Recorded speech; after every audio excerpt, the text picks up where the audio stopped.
제가 오늘 저의 집에 대한 이야기를 좀 여러분께 드리고자 합니다. 저는 교회에서 저에게 사택을 제공해 주셔서 감사하게 지난 9년간 잘 살고 있습니다. 네, 저희 사택은 이제 재개발을 앞두고 있습니다. 오래된 빌라고 그래서 이제 전체 지역이 다 재개발을 하게 되었는데 정말 살기 좋은 환경이기 때문에 저는 개인적으로는 재개발하지 말고 저를 제발 그곳에 계속 살게 해주셨으면 좋겠다는 마음이 있습니다. 바로 주변에 산을 끼고 있고요. 온갖 새소리가 다 들립니다. 밤에 가면 뻐꾸기가 울고 있고, 아침에는 딱따구리가 나무를 쪼아대고 있고, 또 밤에 또 들어갈 때 이런 개구리 소리, 멀리서 들리는 그런 소리들이 얼마나 다 좋은지 모릅니다. 근데 오랜 빌라의 특징 중에 하나가 1층에 정원들을 다 끼고 있습니다. 그래서 저희 집도 1층이기 때문에 저희 집 앞에 조그만 정원이 하나 있습니다. 그리고 거기에 몇 년 전에 이제 매실나무를 하나 심게 되었습니다. 빈 공간이 있어서 이제 매실나무를 심었는데 그것도 제가 원한 것이 아니라 원로 목사님이 심으라 그래가지고 그런 것까지 다 관리를 하십니다. 그래서 심게 되었습니다. 네, 그걸 심은 지가 벌써 5년이 되었는데 이상하게 이 나무가 자라지를 않습니다. 가지도 너무 볼품없을 정도로 앙상하게 몇 개가 있고, 잎도 피어봤자 듬성듬성 피고, 그리고 작은 막대기 하나 꽂아 놓은 것처럼 정말 볼품이 없습니다. 5년 동안 그대로 있습니다. 조선시대에는 양반들이 매화꽃을 보면서 즐겼다고 하지 않습니까? 봄에 가장 먼저 피는 꽃 중에 하나인 매화를 마당에 두고 그것을 보면서 그렇게 즐겼다고 하더라고요. 그래서 저도 양반 놀이 좀 하려고 그 매화꽃을 기다리는데 피질 않습니다. 정말 웬만해서는 꽃이 하나 두 개밖에 겨우 볼품 없이 겨우겨우 달려있는 정도입니다. 제가 비료도 줘봤고요, 물도 신경 써서 줘봤습니다. 근데 별 차이가 없습니다. 저는 그래서 이제는 이 나무가 이렇게 키우기 힘든 거구나라는 생각으로 잠시 아무 생각 없이 지나가게 되었습니다. 근데 큰 전환점이 생겼습니다. 작년 가을쯤에 우리 옆집에도 다양한 나무들을 키우는데 거기에 큰 자두나무가 있습니다. 이 자두가 얼마나 많이 열리냐 하면 매년 가을이 되면 이 집에서 맺힌 이 자두 열매들이 저희 집 마당에 뚝뚝 떨어집니다. 저는 그래서 공짜로 자두를 많이 먹습니다. 뭐 그걸 돌려드릴 수도 없고, 그래서 떨어져 있는 거 이렇게 하나 주워 먹으면 얼마나 달고 맛있는지 모르고, 그런데 아시겠지만 이 단 과일들은 땅에 떨어지면 바로 벌레가 먹습니다. 그래서 정말 떨어진 거 바로 먹지 않는 이상 하루 지나면 다 벌레가 들어가서 제대로 먹을 수가 없습니다. 그러니까 이 수많은 자두 몇백 개가 떨어집니다. 그럼 이거 모아가지고 버려야 되는데 아주 곤란하고 힘들었습니다. 그런데 이 옆집이 무슨 마음인지 이 자두나무의 윗부분을 다 잘라냈습니다. 가지를 다 잘라냈습니다. 그래서 저는 내년에는 자두 열매를 못 먹겠구나, 이 정도로만 생각을 하고 있었는데 이번 봄에 정말 놀라운 일이 일어났습니다. 5년 동안 그렇게 초라했던 우리 매실나무가 갑자기 잎이 쫙 나오는 거예요. 가지가 무성해지기 시작했고 나무 전체가 모양이 완전히 달라졌습니다. 제가 처음에는 영문을 모르겠더라고요. 그런데 깨닫게 되었어요. 뭐냐 하면 위에 있던 자두나무의 가지가 없어지면서 매실나무 위로 햇볕이 들어오기 시작한 겁니다. 우리 동네에 갑자기 햇볕이 나타난 게 아닙니다. 해는 늘 그 자리에 있었습니다. 빛은 원래 충분했습니다. 그런데 다만 그 충분했던 빛이 이 매실나무에 이르지 못하고 닿지 못하고 있었던 것입니다. 바로 그 위에서 거대한 자두나무가 햇볕을 다 혼자서 받고 있었습니다. 이 매실나무가 풍성해지는 모습을 이렇게 보니까 잎이 풍성하고 갑자기 큰 나무로 성장하는 걸 보면서 놀라움을 넘어서 경이로움을 느낄 정도였습니다. 무슨 차이가 있습니까? 가리는 것 하나가 사라졌을 뿐입니다. 대단한 것이 사라진 게 아닙니다. 큰 건물이 거기 있었는데 사라진 것도 아니고 나무 한 그루의 가지가 사라졌을 뿐인데, 이 나무의 지대한 영향을 어느 날 그가 자라기 시작하는 겁니다. 어쩌면 성장이라는 것도 변화도 이렇게 대단한 것이 아니라 우리 삶의 작은 방해거리 하나만 사라져도 일어나는 일이 아닐까, 제가 잠시 생각해 보게 되었습니다. 제가 이를 겪으면서 우리 신앙과 매우 닮아 있다는 생각을 해보게 되었습니다. 우리는 성장이 멈출 때, 그것이 신앙이든 인격이든 삶이든 능력이든 무엇이든 간에 우리는 흔히 뭔가가 더 필요하다고 생각합니다. 내가 공부를 더 해야지, 내가 기도를 더 많이 해야지, 내가 더 많이 먹어야지, 내가 더 많이 가져야지. 그런데 그러한 더 많이 갖는 것만으로 우리가 성장을 이루는 것은 아니라는 겁니다. 우리의 부족함을 해결하는 또 다른 방법이 있는데, 그것은 무엇인가를 더 추가하고 무엇인가를 더 가지는 것이 아니라 우리 위에서 우리의 삶을 가리고 있는, 우리의 성장을 방해하고 있는 이 그늘을 없애는 것, 무엇인가 우리를 방해하고 있는 그것을 잘라내는 것이 정말로 성장의 중요한 한 부분이라는 말입니다. 오늘 본문이 바로 그런 이야기를 우리에게 전해주고 있습니다. 오늘 우리가 읽은 마태복음 13장은 예수님께서 4가지 땅에 떨어진 씨에 대한 비유를 말씀해 주십니다. 농부가 씨를 뿌리러 나갔습니다. 그리고 옛날 이스라엘은 이렇게 씨를 뿌려서 농사를 정말로 졌습니다. 요즘에는 우리 대한민국의 농업이 정말 발전하다 보니까 이제 씨를 뿌리는 사람은 별로 없습니다. 대부분 모종을 갖다 심습니다. 토마토도 모종을 갖다 심고 다 모종을 갖다 심습니다. 그런데 이 이스라엘은 다 씨를 뿌렸습니다. 뿌리다 보니까 어떤 거는 길가에 떨어집니다. 어떤 건 돌밭에 떨어집니다. 어떤 거는 가시 덤불 위에 떨어집니다. 어떤 것은 좋은 땅에 떨어집니다. 이렇게 4가지의 땅에 떨어지는 비유를 주님께서 말씀하십니다. 여기 각각의 이야기가 있고 각각의 문제가 있습니다. 길가는 길가의 문제, 돌밭은 돌의 문제, 다양한 문제가 있는데, 오늘 우리가 특별히 주목하기를 원하는 것은 3번째, 가시떨기에 떨어진 씨에 대한 말씀입니다. 예수님께서는 이 비유를 알아듣지 못하는 제자들에게 답답한 마음을 갖고 22절에 부연해서 설명해 줍니다. 이것이 무슨 뜻이냐? 가시떨기에 떨어진 씨는 이런 사람들을 가리키는 말씀인데, 말씀은 들었습니다. 그러나 세상의 염려와 재물의 유혹에 말씀이 막혀 결실하지 못하는 사람이다 라고 말씀하십니다. 자, 보십시오. 씨에는 문제가 없습니다. 그리고 이 씨앗이 지금 떨어진 곳이 가시덤불이 있는 이곳은 나쁜 땅이 아닙니다. 그러니까 이 씨앗이 떨어져서 당연히 발화를 하고 성장하게 되겠죠. 그러나 어느새 그들을 덮고 있는, 이 씨앗을 덮고 있는 가시떨기가 너무나 막고 있어서 결국 이 씨앗은 자라지 못한다, 성장하지 못한다, 결실하지 못한다라고 말씀을 주시는 겁니다. 다시 말씀드리지만 여기가 나쁜 땅이 아닙니다. 우리의 삶이 다 나쁜 땅이어서 결실하지 못하는 게 아니라는 겁니다. 우리의 삶에 다양한 문제들이 있는데 그 다양한 문제 중에 핵심 중에 하나가 우리를 가리고 있는 것, 우리를 방해하는 것, 우리를 막고 있는 것, 그런 것들이 있다는 말이죠. 가정에 문제가 생길 때 사람들은 주로 내가 이 사람을 잘못 만났다라고 생각하죠. 땅의 문제로만 자꾸 여기는 것입니다. 하지만 그렇지 않습니다. 다양한 문제가 거기에 있습니다. 가시떨기가 있는 이 밭은 아래에 흙도 있고 씨도 싹을 틔우기까지 잘 자랍니다.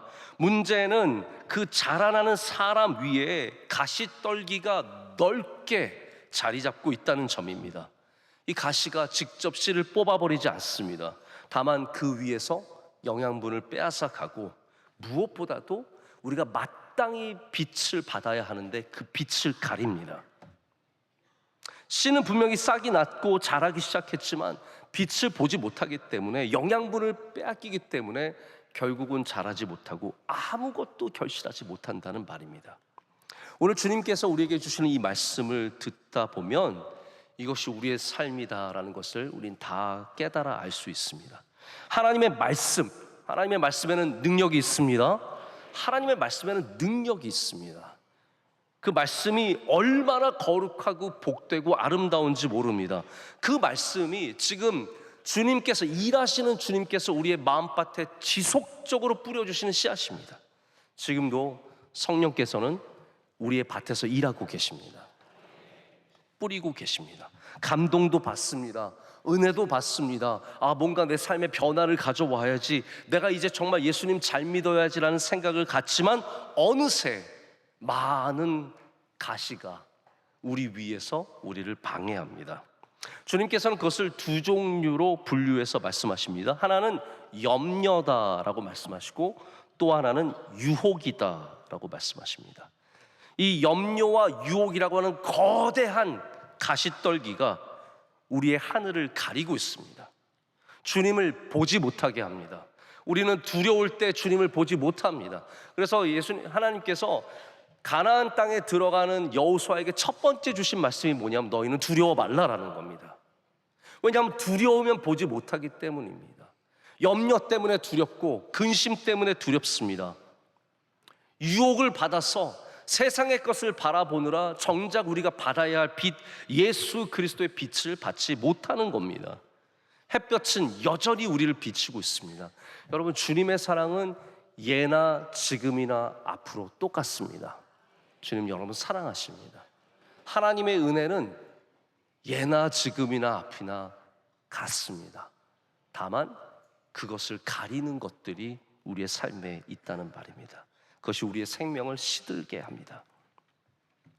우리는 극도로 다양한 방해거리가 있는 세상에 살고 있습니다. 우리를 덮고 있는 것들이 너무 많습니다. 제가 예전에 과테말라에 단기 선교를 간 적이 있습니다. 제가 미국에서 교회를 섬기고 있을 때 저희가 단기 선교를 가면 주로 중미로 갔습니다. 그래서 과테말라도 여러 번 갔고, 멕시코, 지금 우리 대한민국 대표팀이 있는 과달라하라도 제가 여러 번 간 적이 있습니다. 근데 과테말라라는 이 나라에 이름의 뜻이 있습니다. 큰 나무라는 뜻입니다. 큰 나무. 왜냐하면 정말로 과테말라에 가면 곧게 쫙 뻗어 있는 큰 나무들이 진짜로 많습니다. 가득합니다.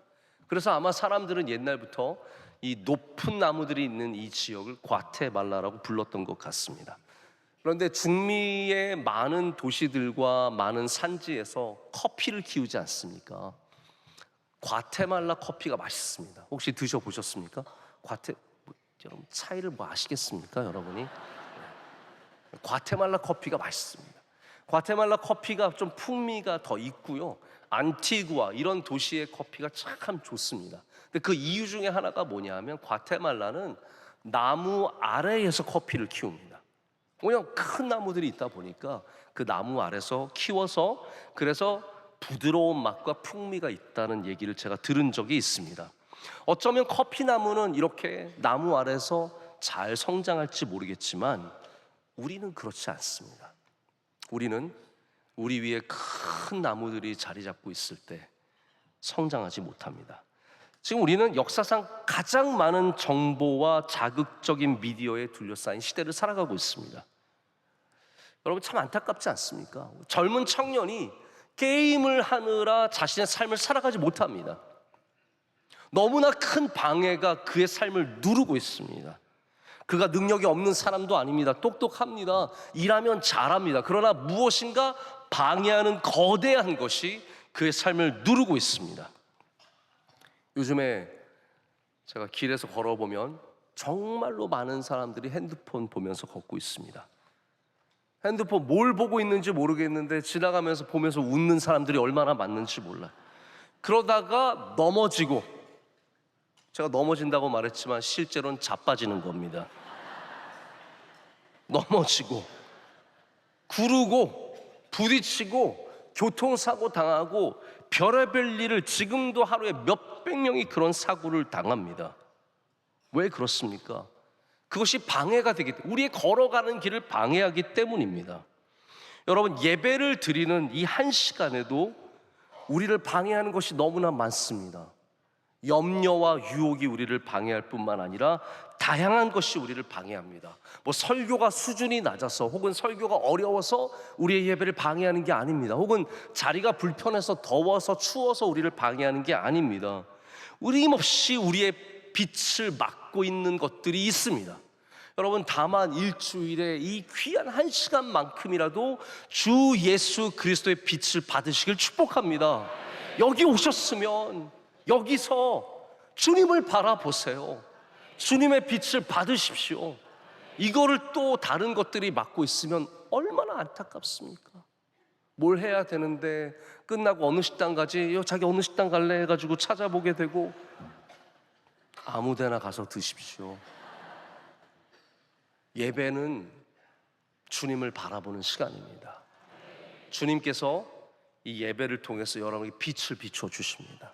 여러분 살아나게 하시고 세상의 어려움들 이겨내게 하시고 새 힘과 능력을 주시는 신비하고 거룩한 시간입니다. 우리가 하나님께 드리는 예배지만 하나님은 받기만 하시는 분이 아니십니다. 하나님은 우리에게 주시는 분이십니다. 예배를 통해서 빛을 비춰 주십니다. 근심과 걱정 다 사라지게 하시고 능력 가운데 우리를 붙잡아 주십니다. 그러니까 이 시간만큼이라도 우리가 주님을 봐야 되는 거 아니겠습니까? 그러나 설교, 다시 한번, 제가 이렇게 설교가 좀 부족하니까 자꾸 이런 말씀을 드리는데, 설교가 부족해서가 아닙니다. 우리가 방해거리가 너무 많기 때문입니다. 지금 우리의 마음밭에서 주님은 지금도 씨를 뿌리고 계십니다. 우리를 감동하게 하시고 깨닫게 하시고 결단하게 하시고 회개하게 하시고 각성하게 하십니다. 근데 이 자라나는 씨앗 위에 큰 마음, 내가 이제 정말 이런 마음 먹었는데 금방 다른 것들이 가려서 결국은 열매를 맺지 못한다는 겁니다. 잘라내야 합니다. 저희 집 옆에 있는 옆집의 큰 자두나무는 솔직히 나쁜 나무가 아닙니다. 그 나무 착한 나무입니다. 좋은 나무입니다. 무슨 죄가 있습니까? 자두나무답게 매년 예쁜 자두 열매를 내서 우리에게 나눠주는 착하고 좋은 나무였습니다. 문제는 자두나무가 나빠서가 아닙니다. 위치의 문제입니다. 매실나무 위에서 빛을 가리고 있었다는 것, 그것이 문제입니다. 여러분, 주님께서 말씀하시는 우리의 열매 맺음을 방해하는 유혹과 염려는 물론 나쁜 것입니다. 하지만 나쁜 것만 우리를 방해하는 게 아닙니다. 여러분, 우리가 갖고 있는 마음들 다 나쁜 겁니까? 일 잘하려는 마음, 승진하고 싶은 마음, 그거 나쁜 마음입니까? 높아지려고 하는 마음, 그거 다 우리 모든 인간들이 갖고 있는 순수한 마음 속에 있는 것들입니다. 아니, 냉장고가 오래되어서 냉장고 바꾸고 싶은 마음, 그것이 왜 나쁜 마음입니까? 좀 더 좋은 집으로 이사 가고 싶은 마음, 왜 나쁜 마음입니까? 오래된 차를 이제 버리고 좋은 차로 좀 얻어서 좋은 차 타고 다니고 싶은 마음이 왜 나쁜 마음입니까? 다 나쁜 마음은 아닙니다. 이런 모든 것을 제가 버리라고 말씀드리는 게 아닙니다. 다만 우리는 무엇을 잘라내야 할지를 분별할 수 있어야 합니다. 그래서 이것이 좋은가 나쁜가 이것만으로 판단할 수 없습니다. 이것이 선한 것인가, 이것이 죄인가 악인가, 이렇게만도 판단할 수 없습니다. 너무 그것은 단순한 질문들입니다. 나쁘거나 죄도 아닌데 우리의 염려와 유혹 속에 들어가는 것들이 너무나 많습니다. 어쩌면 오늘 우리는 이 말씀을 통해서 우리의 질문을 바꿔야 합니다. 그래서 이게 나쁜가 좋은가, 이것이 선한가 악한가에서 이것이 지금 빛을 가리고 있는가의 질문으로 바꿔봐야 합니다. 이것이 나의 삶에 내가 마땅히 받아야 할 예수 그리스도의 빛을 가리고 있는가의 질문으로 바꿔봐야 합니다. 그래서 아무리 좋은 것이라고 할지라도, 이 나무가 선하고 아름다운 것이라고 할지라도 우리를 가리고 있다면 그것은 더 이상 선하고 좋은 게 아닙니다. 우리말에도 그런 말 있죠. 약 좋다고 남용 말자. 약 모르고 오용 말고 약 좋다고 남용 말자. 저는 이 말 참 맞는 말이라고 생각합니다. 요즘에 우리가 다 건강에 관심을 갖다 보니까 좋은 거는 또 많이 드시는 분들이 계세요. 이거 뭐 좋은 거야. 그래서 막 홍삼을 막 2리터를 드링킹 하시고 막 비타민 C가 좋다고 해서 1000mg짜리 10개를 한꺼번에 여러분 그럼 위에 빵꾸 납니다. 좋다고 다 좋은 게 아닙니다. 좋은 것이 우리의 삶을 약하게 만들고 우리의 성장을 방해하는 것들이 너무나 많습니다. 저도 가끔 영화를 보고 가끔 드라마를 봅니다. 뭔가를 본다는 것이 다 나쁜 게 아닙니다. 옛날에는 교회 다니면 어떤 교회들은 세상의 문화는 다 악한 것이다, 노래도 듣지 마라, 영화도 보지 마라 그랬는데 저는 그렇게 생각하지는 않습니다. 재밌는 영화 보면 얼마나 좋습니까? 그러나 영화를 자꾸 보느라 내가 일에 집중하지 못하고 있다면 그때부터 영화는 나빠지는 겁니다.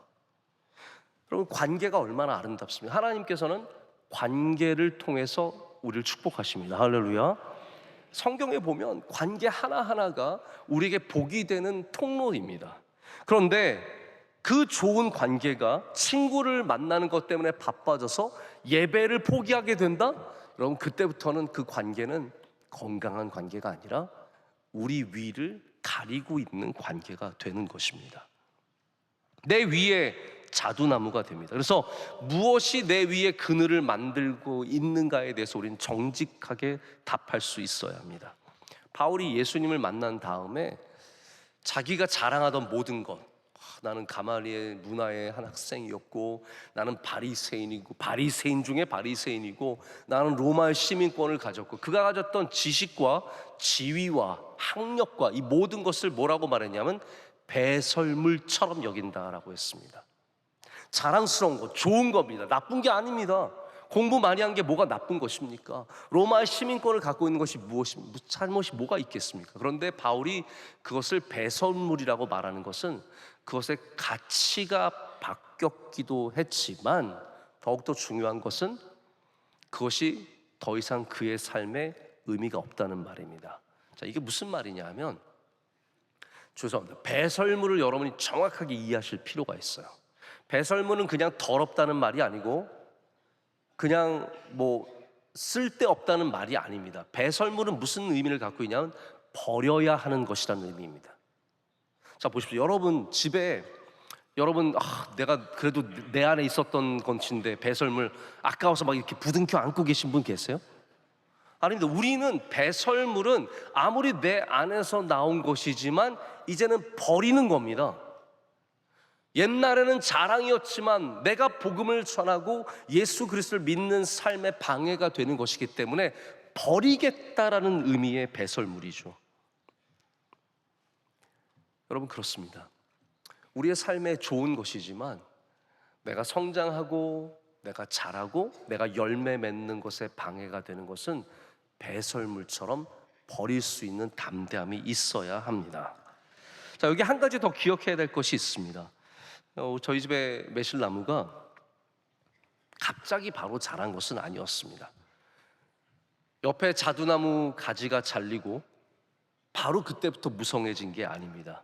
작년 가을부터 꾸준히 빛을 받고 겨울에 추운 그 날들을 지나고 봄이 되어서 햇볕을 받기 시작하면서 갑자기 어느 날 그가 자라기 시작했습니다. 우리가 믿음을 위해서 무엇인가를 내려놓을 수 있고 심지어는 가지를 잘라낼 수도 있는 희생을 할 수 있지만 그것이 당장 우리에게 변화를 주지 않을 수도 있다는 것을 우리 기억해야 합니다. 어쩌면 그렇기 때문에 많은 사람들이 내가 예수님 한번 잘 믿어보려다가 별거 없네 라는 생각을 갖게 되는 것 같습니다. 내가 어려운 일이 있어서 예수님 믿어서 잘 돼보려고 교회 왔는데 별 차이가 생기지 않아요. 문제가 해결되지 않아요. 여러분, 이렇게 생각해 보시면 좋을 것 같아요. 내가 담배를 한번 좀 끊어봐야겠다. 그래서 담배를 끊었어요. 3일째 뭔가 대단한 변화가 있을 것 같지만 아무런 변화가 없으면 뭐라고 생각했어요? 3일째 변화도 없는데 뭐하러 끊어? 다시 시작할 수 있는 거 아니겠습니까? 술을 끊었는데 일주일 만에 별 변화가 없네? 아닙니다. 여러분, 담배 끊고 1년 지나면 뭔가 달라진 게 느껴지는 것이고, 술을 끊고 5년 지나면 건강이 완전히 달라진 것을 느끼는 겁니다. 우리 모든 의미 있는 변화에는 시간이 필요합니다. 빛을 받고 빛이 바로 내 안에서 내일 당장 무엇인가를 만들어내지 않아도 그 빛 앞으로 계속 나아갈 때 우리에게 진정한 의미 있는 변화가 생긴다는 말입니다. 그래서 우리는 더욱더 과감하게 이 열매가 맺히던 자두나무를 잘라낼 수 있는 믿음을 가져야 하고, 우리가 주님의 빛을 더욱더 사모하는 마음을 가져야 합니다. 그 빛은 천천히 하지만 분명하게 그 나무를 자라게 하기 때문입니다. 자, 이제 오늘 어쩌면 가장 중요한 얘기가 남아 있습니다. 저희 집 매실나무에 가장 필요했던 것이 무엇일까요? 저는 사실 이걸 몰랐던 사람입니다. 저는 다양한 방법들을 시도했습니다. 그래서 비료도 줘봤습니다. 인터넷 찾아보니까 나무가 잘 안 자라면 이런 비료를 주라 그래서 인터넷으로 주문해서 그 비료를 줘봤습니다. 정말 정성을 다해서 돌봤습니다. 흙을 바꿔봤습니다. 우리 집 흙이 안 좋구나. 마사토도 사서 비율로 섞어가지고 흙도 바꿔줘봤습니다. 물도 열심히 줘봤습니다. 여러분, 제가 얼마나 열심히 있는 훌륭한 사람입니까? 막 물도 줘봤습니다. 매일같이 물을 주면서 잘 자라라 잘 자라라. 아무 소용이 없었습니다. 저를 보는 매실나무가 얼마나 웃겼을까요? 뭐 하고 있니? 내 흙을 왜 바꿔? 그게 문제가 아니야. 나 물은 충분해. 그게 문제가 아니야. 이 나무에게 정말로 필요했던 것은 빛이었습니다. 그 나무를 가리고 있던 그 빛을 열어주는 것. 제가 새로운 것을 더하고 지혜로 이 나무를 돌볼 필요가 없었습니다. 이미 가장 필요한 빛은 그 위에 있었습니다. 그 빛을 받기만 되는 문제였습니다. 종종 우리는 무엇인가를 좋게 하기 위해서 좋은 것을 많이 해줘야 된다고 생각합니다. 우리 자녀들 잘 길러야 하니까 좋은 걸 많이 해주고 싶습니다. 내가 좋은 음식 먹여주고 좋은 옷 입혀주고 좋은 학교 보내주고 좋은 선생님 만나주고, 그럼 얘가 좋은 아이가 될 것이다. 근데 의외로 그렇지 않을 때가 참 많습니다. 요즘 부모님들 아이들 아무거나 안 먹입니다. 불량식품 딱 뒤에 성분 봅니다. 성분 봐서 뭔가 문제가 있으면 먹이지 않습니다. 저희 때는 성분표도 없었습니다. 뭐가 들어있는지 모르는 걸 먹고 살았습니다. 올게닉 먹여야 된다고 생각을 합니다. 좋은 옷 입힙니다. 그래서 아이들에게 순면, 이집트산 100% 순면 이런 거 입히고, 플라스틱은 안 쓰고 도자기나 스테인리스 스틸을 써서 안전하게 키우려고 합니다. 좋은 선생님들, 최고의 선생님들 붙여주려고 합니다. 자, 여러분, 그러면 아이들이 다 잘 자랄까요? 어느 부잣집 엄마가 아들에게 말합니다. 너는 좋은 걸 그렇게 다 해줬는데 왜 이렇게 됐니? 좋은 거 너에게 다 해주지 않았니? 이 세상에 좋은 거 다 해줬는데 넌 왜 이렇게 됐니? 왜냐하면 정말로 필요한 걸 안 해줬기 때문입니다. 우리가 좋은 것이라고 생각하는 게 좋은 게 아닐 수도 있습니다. 여러분, 아이들에게 반드시 예수 그리스도의 빛을 비춰주시길 축복합니다. 세상에 좋은 것을 다 가져도 이 예수 그리스도의 빛 없이는 우리가 절대로 이 인생을 성공적으로 살아갈 수가 없습니다. 반드시 아이들도 주님의 빛을 바라보며 성장하고 살아가야 합니다.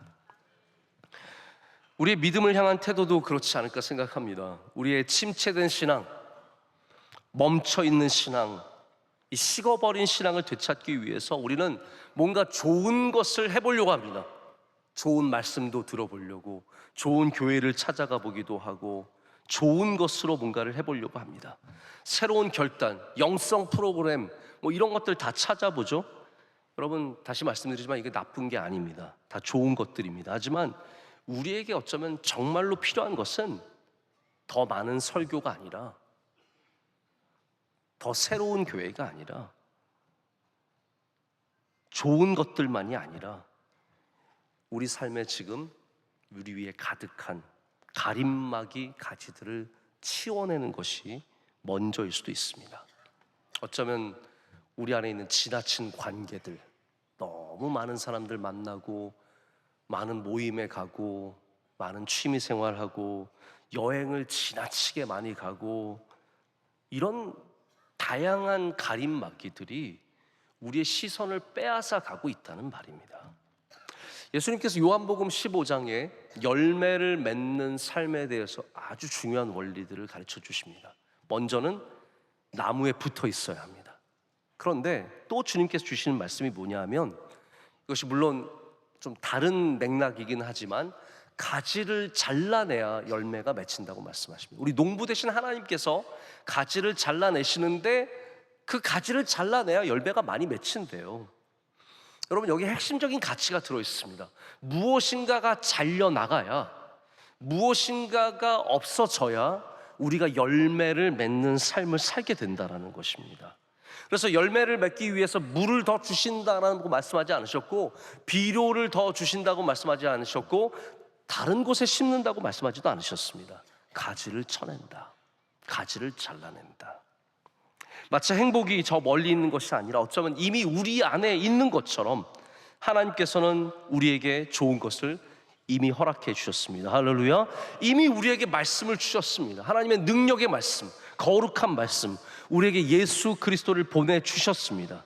그래서 우리에게 지금 더욱 필요한 일은 이 빛이 우리의 삶에, 우리의 언어에, 우리의 성품에 이르기까지 우리 위에 있는 가시떨기들을 걷어내는 일들입니다. 히브리서 저자가 그래서 이렇게 말합니다. 이러므로 우리에게 구름같이 둘러싼 허다한 증인들이 있으니 모든 무거운 것과 얽매이기 쉬운 죄를 벗어버리고 인내로써 우리 앞에 당한 경주를 하며 믿음의 주여 또 온전하게 하시는 예수를 뭐라고요? 바라보자. 주님을 바라보자는 겁니다. 주님을 바라보시길 축복합니다. 여러분, 어려운 일을 당할 때 반드시 주님을 바라보십시오. 길이 보이지 않을 때 주님을 바라보십시오. 멈춰있는 자리에서 주님을 바라보셔야 합니다. 그러기 위해서 히브리서 저자는 벗어야 된다라고 말합니다. 없애야 된다는 것입니다. 내려놔야 된다는 것입니다. 우리가 주님만 제대로 바라봐도 우리의 삶이 변화될 수 있습니다. 주님의 그 온전하신 빛, 능력의 빛, 그 따뜻한 빛, 우리를 고치시는 빛, 이 놀라운 은혜의 빛을 바라볼 때 또 그렇게 하기 위해서 우리 위를 덮고 있는 가시떨기들을 걷어낼 때 어느 날 우리가 자라는 것을 경험하게 될 것입니다. 그래서 의외로 문제는 단순합니다. 주님을 더욱 바라보시길 축복합니다. 그래서 내 시선을 맡고 있는 것, 우리의 예배를 맡고 있는 것, 내 기도를 맡고 있는 것, 내 사랑을 맡고 있는 것들을 걷어낼 수 있는 담대함과 결단이 있으시길 축복합니다. 그렇게 할 때 주님께서 오늘 약속하신 것처럼 우리 삶에, 마태복음은 좀 다릅니다. 우리 삶의 열매가 100배, 60배, 30배입니다. 다른 성경에서는 30, 60배, 100배죠. 반드시 여러분의 삶에 약속하신 열매입니다. 여러분, 이 100배와 60배, 30배는 어떤 기대하지 않았던 열매들이라기보다는 마땅히 맺어야 할 열매를 말씀하시는 겁니다. 올리브 열매 하나를 심으면 그 열매, 그 나무에서 수백 개의 올리브가 열립니다. 이것이 자연의 법칙이고 하나님의 뜻입니다. 여러분, 하나님께서 여러분 열매 맺게 하실 줄로 믿습니다. 그렇기 때문에 우리 더욱더 주님을 바라보며 우리 위를 덮고 있는 모든 장애들을 오늘 걷어내는 그런 믿음 가져야 할 줄로 믿습니다. 함께 기도하겠습니다. 거룩하신 하나님 아버지, 감사합니다. 오늘도 주님의 전에서 주님을 바라보게 하심을 감사합니다. 우리 모두가 주님의 빛을 받게 하시고 누리게 하시고 그로 인해서 지금 멈춰있는 모든 사람들이 주님 안에서 다시 성장할 수 있는 은혜를 허락하여 주시옵소서. 예수님의 이름으로 기도드립니다. 아멘.